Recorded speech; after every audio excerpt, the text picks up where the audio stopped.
Bistado sa Visayas Oriental ang isang iligal na minahan ng ginto. Mahigit 20 ang arestado, kabilang ang 2 Chinese. Yan ang unang balita ni Marisol Abduraman.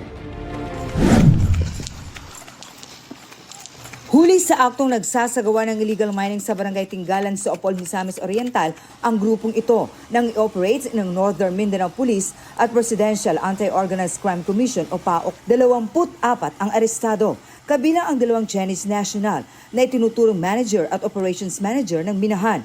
Kinumpiska ang mga gamit nila sa iligal na pagmimina, gaya ng 2 backhoe at iba pang heavy equipment na aabot sa halos 31 million pesos ang halaga.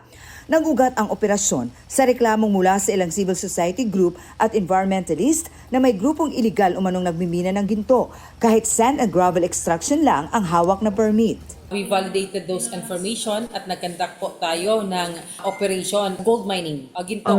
Yung mga minimina po nila. Yung mga mineral ores na sacks of mineral ores na nakuha natin is ipaprocess pa po iyon at yung magiging output po nun is yung gold. Inaalam ng mga otoridad kung gaano nakatagal ang operasyon ng grupo. Bagaman, kung titingnan daw ang 3 ektaryang lugar, sira-sira na ito. Marami na po talaga ang nabungkal, marami na po talaga, nasira po talaga ang nasabing area sa pagmimina po nila. Sa investigasyon ng mga otoridad, hindi mga taga-Region 10 ang mga nahuli sa nasabing illegal mining operation.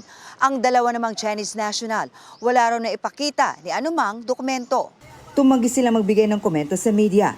Iimbestigahan din kung may ilang government official na sangkot sa nasabing illegal mining operation.